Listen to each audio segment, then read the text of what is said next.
भाई यार गया काम से, लैपटॉप लिया था सेकंड हैंड 18,000 में, अब ऑन ही नहीं हो रहा है। क्या इतना सस्ता कैसे मिल गया तेरे को भाई? कुछ गड़बड़ होगी पक्का। तूने चेक किया था लेने से पहले? भाई सेलर बोला बिल्कुल न्यू है, सिर्फ ऑफिस यूज किया है, और मैंने मान लिया। तो तू उसकी बातों में ही आ गया? मतलब तूने ढंग से चेक भी नहीं करा यार? क्या यार तुम पहले वीडियो बना देते ना इस टॉपिक पे तो मैं बच जाता आज। सही कह रहा है यार। ऐसे ही तो हर कोई स्कैम में फंस जाता है क्योंकि कोई प्रॉपर गाइड करने वाला ही नहीं है। तो चलो एक काम करते हैं, आज इस वीडियो के अंदर भाई हम तुम्हें गाइड करेंगे कि सेकंड हैंड लैपटॉप बाय करते वक्त तुम्हें किन चीजों का ध्यान रखना है। आ जाओ फिर। तो सबसे पहला स्टेप है फिजिकल चेकअप। क्योंकि भाई लैपटॉप के अंदर कुछ हो या ना हो, लेकिन अगर बाहर से मान लो उसका हिंज ढीला है, पूरे ऐसे बॉडी पे स्क्रैचेस और पता नहीं क्या क्या लगे हुए हैं, या फिर पोर्ट्स में बिल्कुल गंदगी फंसी पड़ी है, खराब है, तो वो सबसे इंपॉर्टेंट चीज है ना। क्योंकि सबसे पहले तो लैपटॉप की शक्ल ही देखोगे तुम, तो वो सबसे सही होनी चाहिए। देखो छोटे मोटे माइनर स्क्रैचेस या कुछ भी साइंस ऑफ यूज हो तो कोई बात नहीं, वो तो चलेगा क्योंकि वो तो हर लैपटॉप में देखने को मिलेगा, बट ज्यादा चीजें खराब नहीं होनी चाहिए ना, तो वो चेक करना बहुत जरूरी है। अब फिजिकल कंडीशन बाहर से देख के तो तुम एकदम समझ ही जाओगे, उसमें कोई बताने की जरूरत नहीं है। हिंज को तुम ऐसे प्रॉपर लैपटॉप को खुल जा खोल के टेस्ट कर लेना कि भाई एटलीस्ट काम करें, ढीले ना हो। टाइट होंगे तो चल जाएगा काम, बट ढीले नहीं होने चाहिए। ऐसे बंद तो कर दोगे कम से कम आराम से, ऐसे ही पता लगे उल्टा करा तो अपने आप खुल जा रहा है लैपटॉप। तो ये फिजिकल चेकअप तुम आराम से कर लेना पूरा एकदम अच्छे से। वैसे आजकल ना मैं एक एक्सपेरिमेंट भी कर रहे हैं इस वीडियो के अंदर। अगर तुम सब्सक्राइब बटन पे क्लिक करोगे, बेल आइकन को ऑल करके, तो हम नेक्स्ट वीडियो में बताएंगे कि इस वीडियो से हमें कितने सब्सक्राइबर्स गेन हुए, और जो अपने टॉप सब्सक्राइबर्स होंगे जो देखते ही सब्सक्राइब करेंगे उनके नाम भी बताएंगे। और हाँ, अगर तुम कमेंट करके बताओगे कि तुम अगर कोई लैपटॉप प्लान कर रहे हो तो नया लेने की सोच रहे हो या फिर सेकंड हैंड, और क्यों, तो हम तुम्हारे कमेंट को नेक्स्ट वीडियो में हाईलाइट भी करेंगे। तो सब्सक्राइब और बेल आइकन जरूर दबाना ताकि तुम्हें नेक्स्ट वीडियो का नोटिफिकेशन मिल जाए, ठीक है। और फिजिकल कंडीशन में ही हमारे पोर्ट्स भी आते हैं। पोर्ट्स को चेक करने का सिंपल तरीका है, कोई एक पेन ड्राइव वगैरह ले लेना जिससे तुम सारे यूएसबी पोर्ट्स को चेकअप कर सकते हो कि भाई अपनी पेन ड्राइव डिटेक्ट हो रही है या फिर नहीं। चार्जिंग पोर्ट को चेक कर लेना चार्जिंग पे लगा के। HDMI पोर्ट को किसी एक्सटर्नल मॉनिटर के साथ कनेक्ट करके चेक कर लेना कि डिस्प्ले आउटपुट मिल रहा है या फिर नहीं। एंड सिमिलरली हेडफोन जैक और SD कार्ड रीडर को भी चेक कर सकते हो। नेक्स्ट इंपॉर्टेंट चीज है कूलिंग वेंट्स, यानी कि जो एग्जॉस्ट वेंट्स होते हैं जिनसे गर्म हवा बाहर निकलती है। पुराने लैपटॉप्स में ज्यादातर ना ये साइड में आते थे, अब तो खैर पीछे आने लग गए हैं काफी ज्यादा। तो बेसिकली करना क्या है कि लैपटॉप को टर्न ऑन करना, चेक कर लेना कि भाई हवा आ रही है या नहीं, क्योंकि उससे तुम्हें ये पता चल जाएगा कि जो लैपटॉप के फैंस हैं वो सही कंडीशन में है, काम कर रहे हैं। अगर मान लो फैंस नहीं घूमते तो कंफर्मेशन के लिए पीछे की बॉटम लिड को खोल के चेक कर लेना कि फैंस घूम रहे हैं या फिर नहीं। कई बार पता नहीं चलता, क्योंकि देखो घूमते तो हैं फैंस, ऐसा नहीं है कि बिल्कुल ही नहीं घूमेंगे, बट हाँ उनकी स्पीड वेरी कर सकती है, इसलिए तुम्हें बाहर से पता चलेगा या नहीं चलेगा उसकी कोई गारंटी नहीं है। तो खोल करके तुम अच्छे से चेक कर सकते हो कि फैन सही है या फिर नहीं, क्योंकि अगर फैन खराब हुए तो लैपटॉप बहुत ज्यादा हीट मारेगा तुम्हारा, जो कि बिल्कुल भी सही नहीं है। नेक्स्ट इंपॉर्टेंट चीज है अपना कीबोर्ड और माउस तो लाइफ लाइन है एक कंप्यूटर की। तो अपने लैपटॉप की कीज को तुम कीबोर्ड टेस्टर के थ्रू चेकअप कर सकते हो। मैं डिस्क्रिप्शन में लिंक डाल दूंगा वेबसाइट का, तो उससे तुम सारी कीज को दबा के चेक कर लेना कि भाई कोई की मेल फंक्शन तो नहीं कर रही। और सिमिलरली अपने ट्रैक पैड को भी तुम ऐसे ही वेरीफाई कर सकते हो, वेबसाइट का मैं लिंक दे दूंगा। उस वेबसाइट के थ्रू तुम ऐसे लेफ्ट क्लिक राइट क्लिक वगैरह दबा के देख लेना, मल्टी जेस्चर्स वगैरह देख लेना कि सपोर्ट कर रहे हैं नहीं, अगर इन केस तुम्हारे लैपटॉप में वो चीज है तो। बट अगर पुराना लैपटॉप है तो मल्टी जेस्चर हो सकता है ना करे सपोर्ट, पर एटलीस्ट टच सेंसिटिविटी तो चेक हो जाएगी उसकी। तो ये सारे फिजिकल चेकअप्स को जरूर कर लेना। दूसरी चीज है भाई डिस्प्ले, जो कि प्राण है भाई लैपटॉप का, उसके बिना तो कुछ दिखेगा ही नहीं। अब मेरे पास जो पुराना सा लैपटॉप है, इसकी डिस्प्ले में तो भाई एक छेद सा हो रखा है, ब्लैक होल हो रखा है भाई, उसी को डेड पिक्सल भी कहते हैं। ज्यादातर लैपटॉप्स में ये चीजें नहीं होती, इसमें तो भाई कोई गड़बड़ हुई थी तो इस वजह से ऐसा है। तो ये तो बिल्कुल देखते ही पता चल जाएगा तुम्हें, बट हो सकता है कुछ लैपटॉप्स में तुम्हें देखते ही ना समझ आए कि कोई पिक्सेलेशन की दिक्कत है या नहीं। तो उस अंदरूनी चीज को पकड़ने के लिए जुगाड़ बताता हूँ। एक वेबसाइट है डेड पिक्सल बडी के नाम से, उस वेबसाइट को विजिट करके तुम उस पर ऐसे टेस्ट वगैरह रन करके चेक कर सकते हो कि कोई डेड पिक्सल तो नहीं है। एंड सिमिलरली ब्राइटनेस और कलर एक्यूरेसी को टेस्ट करने के लिए यूट्यूब पर भाई तुम सर्च कर लेना स्क्रीन कलर टेस्ट, फिर उससे तुम्हें कंट्रास्ट और यूनिफॉर्मिटी पता चल जाएगी कि डिस्प्ले में कैसी आ रही है हमारे। इसके अलावा बैकलिट ब्लीडिंग को भी चेक कर लेना। काफी लोगों को पता होगा कि स्क्रीन ब्लीडिंग क्या होती है, बट अगर नहीं पता तो बता देता हूँ। जैसे मान लो बिल्कुल अंधेरा है और तुमने अपने लैपटॉप को टर्न ऑन करके एक ब्लैक स्क्रीन लगा दी, तो कई बार ना ऐसे साइडों से थोड़ी लाइट ऐसे लीक करते हुए दिखती है। अब वो हर IPS डिस्प्ले में बहुत ही कॉमन है, ऐसी कोई डरने वाली बात नहीं है। थोड़ी बहुत ब्लीडिंग चल जाती है, चारों कोनों से ही ज्यादातर तुम्हें वो देखने को मिलेगी। बट अगर मान लो भाई एब्रप्टली साइड से भी दिख रही है, बीच में भी आ रही है, और कहीं भी ऐसे एब्रप्टली तुम्हें ब्लीडिंग दिख रही है, देन एक इशू हो सकता है। एंड डार्क स्क्रीन के अलावा मान लो नॉर्मल स्क्रीन पे भी तुम्हें ब्लीडिंग दिख रही है कि भाई कहीं से लाइट का कलर फेड हो जा रहा है साइड से, तो वो डेफिनेटली ब्लीडिंग का एक इशू है। तो उसको भी एक बार अच्छे से चेक कर लेना, क्योंकि उसका कोई समाधान नहीं है भाई, डिस्प्ले को लिटरली चेंज ही कराना पड़ता है, उसका कोई सोल्यूशन नहीं होता। नॉर्मल ब्लीडिंग इज कॉमन, मैं दिखा भी दूंगा इस फोटो में कि कितनी होनी सही रहती है, बाकी भाई वेरी कर सकती है। तो प्रॉपरली टेस्ट करना, मतलब तुम समझदार हो, पता चल गया होगा कि मैं क्या कहना चाह रहा हूँ। और अगर टच स्क्रीन है तो भाई टच सेंसिटिविटी ऐसे 5 फिंगर टच करके चेक कर लेना कि भाई सारे कॉर्नर, सारी फिंगर टिप्स रजिस्टर हो रही है या नहीं, क्योंकि मल्टी टच सपोर्टेड होती है जितने भी टच स्क्रीन वाले लैपटॉप होते हैं उनमें। अब डिस्प्ले को तुमने अच्छे से चेक कर लिया, बट ये भी तो चेक करना पड़ेगा कि कहीं तुम्हारी डिस्प्ले रिप्लेस्ड तो नहीं है। देखो हमें कोई फर्क नहीं पड़ता अगर रिप्लेस्ड भी है तो, बट एटलीस्ट तुम्हारे साथ धोखा नहीं होना चाहिए। तो उसके लिए भी मैं एक जुगाड़ बताता हूँ। यही है हमारा third point, internal hardware check. तो उसके लिए तुम्हें एक सॉफ्टवेयर डाउनलोड करना पड़ेगा लैपटॉप में, HW Info के नाम से। उसका भी लिंक मैं डिस्क्रिप्शन में डाल दूंगा। तो इस सॉफ्टवेयर को तुम डाउनलोड करके जब ओपन करोगे तो भाई तुम मॉनिटर वाले सेक्शन में जाकर के अपने मॉनिटर की सारी हार्डवेयर डिटेल्स देख सकते हो कि उसका क्या मॉडल नंबर है, कब वो मैन्युफैक्चर हुआ था, वो सारी डिटेल वहां पे शो कर देगा। और मैन्युफैक्चरिंग डेट से ही तुम्हें पता चल जाएगा। जैसे लैपटॉप की मैन्युफैक्चरिंग डेट देख लेना बॉक्स पे क्या है, देन कंपेयर कर लेना कि जो मॉनिटर की मैन्युफैक्चरिंग है वो उसके आसपास होनी चाहिए या उससे पहले की भी होगी तो भी चल जाएगा, बट उसके बाद की नहीं होनी चाहिए। मान लो अगर लैपटॉप 2022 का है तो मॉनिटर का जो मैन्युफैक्चरिंग डेट है वो 2022 के बाद होगा, तो फिर गड़बड़ है। क्योंकि अगर 2023 का मॉनिटर डल रखा है तो इसका मतलब कुछ गड़बड़ है, क्योंकि लैपटॉप तो 2022 में लिया था। बट अगर पहले का हो तो चल जाएगा, क्योंकि हो सकता है कि मॉनिटर पहले मैन्युफैक्चर हो गया हो, लैपटॉप में वो बाद में इंस्टॉल हुआ हो। समझ गए ना मेरा मतलब। बट उसमें भी कोई बहुत ज्यादा गैप नहीं होना चाहिए मेरे हिसाब से, ऐसा मुझे लगता है। तो यही एक तरीका है जिससे तुम पैनल को पता कर सकते हो कि रिप्लेस हुआ है या नहीं। और कोई तरीका तो मुझे नहीं लगता। बाकी किसी को और कोई तरीका पता हो तो कमेंट में बता देना। तो अब लैपटॉप के अंदर के कंपोनेंट्स पे चलते हैं। डिस्प्ले का सेक्शन तो हो गया। रैम को तुम जरूर चेक कर लेना भाई। एक CPU-Z नाम से एक सॉफ्टवेयर होता है, उस सॉफ्टवेयर को तुम इंस्टॉल कर लेना। देन उसके अंदर रैम वाले सेक्शन में जाओगे तो वो प्रॉपरली दिखा देगा कि कितने स्लॉट्स हैं, DDR4 है, DDR5 है। मतलब बिना लैपटॉप को ओपन करे तुम उस सॉफ्टवेयर से सारी इंफॉर्मेशन निकाल सकते हो रैम की। इवन रैम किस कंपनी की लगी हुई है वो भी वहां पर शो कर देगा। और उस सॉफ्टवेयर में तुम और भी काफी सारी चीजों को पता कर सकते हो, लाइक CPU की इंफॉर्मेशन चाहिए, स्टोरेज की इंफॉर्मेशन चाहिए, सारी चीजें वो बता देता है। और स्टोरेज से मुझे याद आया कि अगर तुम्हें अपनी SSD या हार्ड डिस्क जो भी डली हुई है लैपटॉप में उसकी डिटेल्स को भी पता करना है विदाउट ओपनिंग द लैपटॉप, तो क्रिस्टल डिस्क इन्फो के नाम से एक सॉफ्टवेयर आता है। जैसे ही तुम उस सॉफ्टवेयर को इंस्टॉल करोगे वो सीधा दिखा देता है कि लैपटॉप की जो हार्ड डिस्क SSD लगी है उसकी हेल्थ कैसी है। 90% से ऊपर हो तो चल जाएगा, उससे कम नहीं होनी चाहिए। मतलब कम है तो फिर थोड़ी हेल्थ उसकी पुरानी हो गई है। और सिमिलरली ना उसका कलर भी तुम्हें शो करेगा। लाइक अगर ब्लू कलर है तो मतलब हेल्दी है, येलो कलर है तो इसका मतलब वार्निंग है, और रेड कलर है तो इसका मतलब भाई उसको रिप्लेस करने की जरूरत है, क्योंकि कभी भी वो करप्ट हो सकती है। एंड वो परसेंटेज भी दिखाता है तो 90% इज इनफ, मतलब सही होती है। एंड सिमिलरली तुम हार्ड डिस्क और SSD के पावर ऑन आवर्स भी चेक कर सकते हो। वहां पर दिखाता है साफ साफ, वो दिखाएगा कि भाई कितने घंटे वो चली है। बहुत ज्यादा एकदम ऐसे बड़ा सा नंबर आ रहा हो 15-20 हजार घंटे, तो समझ लो वो काफी अच्छे से यूज हो रखी है, तो इतनी ज्यादा अच्छी हेल्थ है नहीं उसकी। ये चीजें वेरीफाई करने के काम आएंगी। ऐसा कोई मीटर नहीं है कि भाई इससे ज्यादा होनी चाहिए या इससे कम होनी चाहिए। तुम खुद समझदार हो, इसका कैसे मतलब निकालना है वो समझ सकते हो। एंड साथ ही साथ अपना प्रोसेसर भी चेक कर लेना, मतलब वेरीफाई कर लेना कि जिस प्रोसेसर का लैपटॉप तुम्हें मिल रहा है वो अंदर से भी वैसा ही है। कई बार नकली स्टिकर लगा के भी भाई लोग पागल बना देते हैं। तो CPU-Z वाला जो सॉफ्टवेयर मैंने बताया था उसके अंदर CPU की भी इंफॉर्मेशन सारी शो हो जाती है। चेक कर लेना सारे कोर्स, थ्रेड्स, हर चीज एकदम ऐसे इंटेल की वेबसाइट से वेरीफाई कर लेना अगर विश्वास ना हो तो।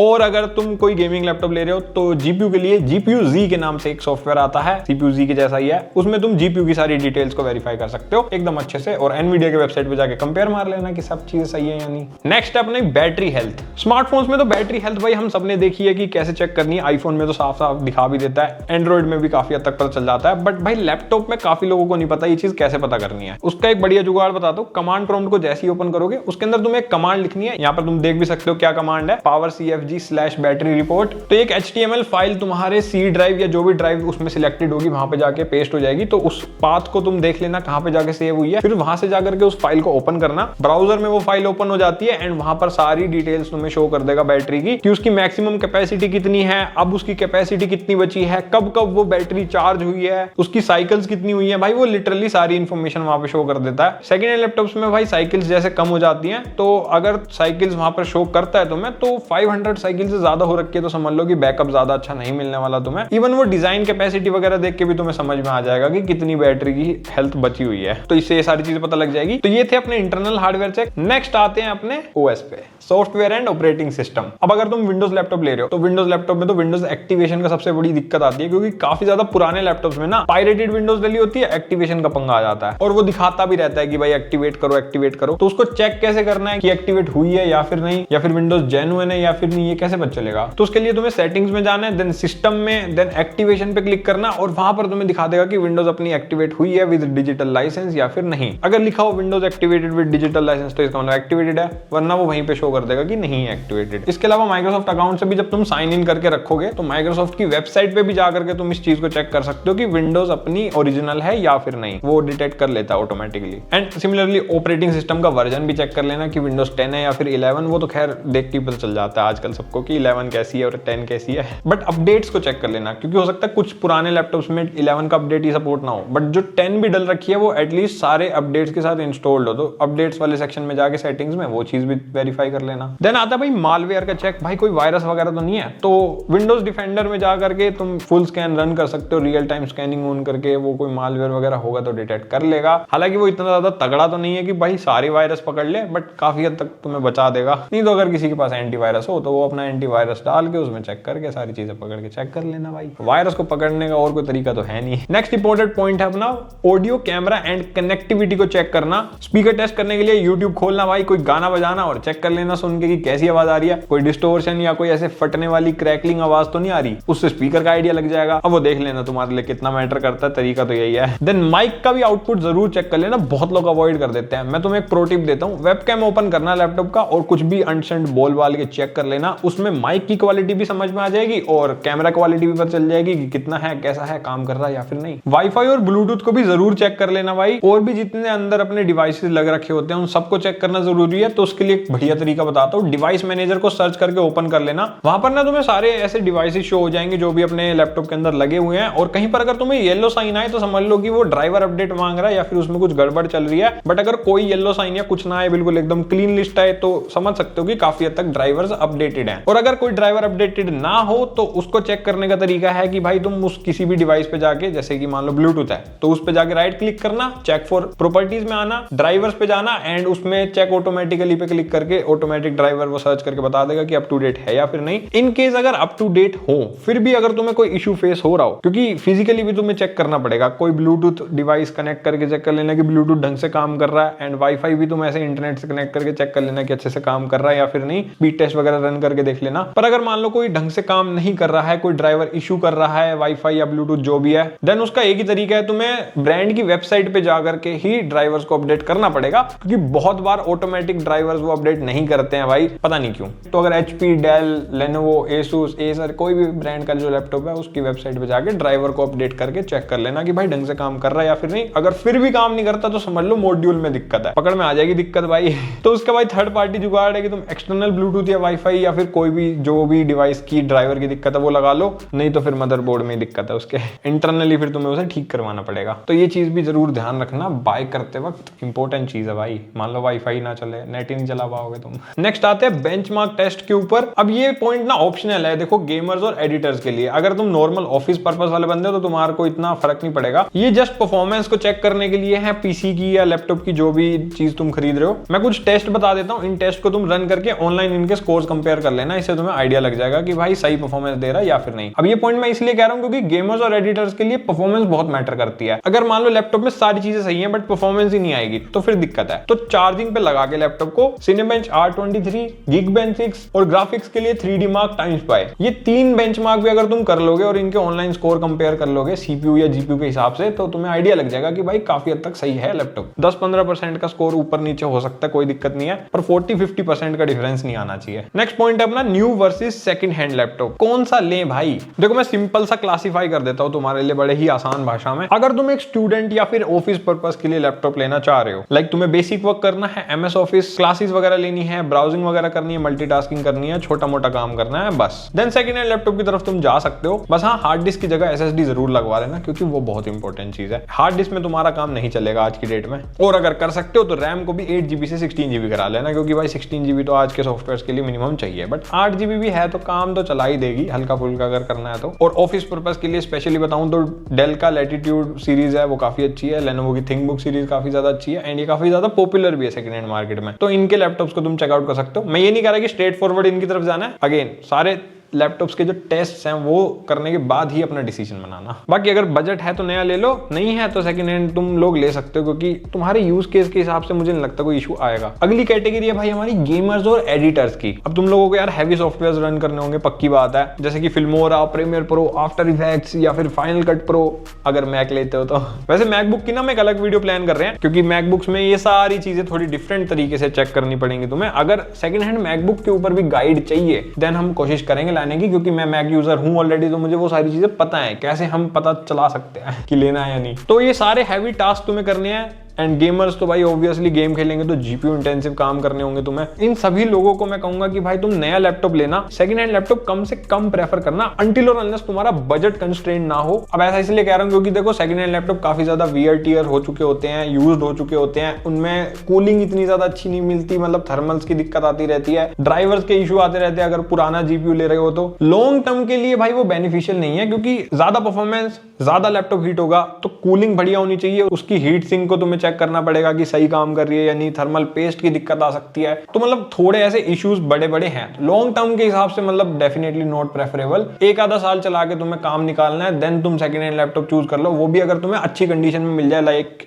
वारंटी में मिल जाए तो सबसे बेस्ट है भाई, फिर तो कोई दिक्कत ही नहीं, क्योंकि अगर कोई इशू आया तो तुरंत चेंज हो जाएगा बिना किसी दिक्कत के। अदरवाइज मैं कहूंगा कि नया लैपटॉप लो, थोड़ा ज्यादा बेटर रहेगा तुम्हारे लिए। थर्ड कैटेगरी है भाई कैजुअल यूजर, मतलब तुम्हें जिंदगी में चिल मारना है, बस एक लैपटॉप चाहिए जिसमें तुम बैठ करके ऐसे मस्त बड़ी स्क्रीन में नेटफ्लिक्स देख सको या कुछ और जो तुम्हारा मन करे लाइक यूट्यूब या लाइट वर्क, मतलब तुम्हें बस मजे लेने हैं जिंदगी के। तो फिर तुम लोग भी सेकंड हैंड लैपटॉप आराम से खरीद सकते हो, ये सारी चीजों को चेक करके। रिफर्बिश्ड सर्टिफाइड मॉडल लोगे तो और भी बेटर है, क्योंकि फिर तुम निश्चिंत भी रहोगे एंड पैसे वाले तो तुम होगे, क्योंकि तुम चिल मारने के लैपटॉप ले रहे हो मतलब बजट फ्रेंडली वारंटी वाला लैपटॉप तुम भी ले सकते हो, सेकंड हैंड या नॉर्मल, कैसा भी चलेगा भाई तुम्हारे लिए। तो मतलब ये चीज ना टोटली भाई तुम्हारे बजट के ऊपर वेरी करती है, क्योंकि अगर बजट होगा तो ऑब्वियसली भाई हर कोई नया लैपटॉप भी लेना चाहेगा, बट अगर बजट कम है बट तुम्हें परफॉर्मेंस भी चाहिए, काफी सारी चीजें ऐसी है जो मतलब उस बजट में नहीं आ पा रही है, लाइक 20 to 30,000 के बजट में आजकल क्या ही आता है, बहुत ही बेसिक लैपटॉप आता है जिसमें तुम एडिटिंग गेमिंग तो भूल ही जाओ। तो उन लोगों के लिए मैं ये चीज बोल रहा था कि मतलब तुम्हें बजट के हिसाब से ये सारी चीजें देख के लेना पड़ेगा, टोटली बजट पे डिपेंड करता है तुम्हारे, तो उस हिसाब से देख लेना। नेक्स्ट आती है भाई अपने एक्स्ट्रा टिप्स बिफोर पेमेंट। पैसा देने से पहले कुछ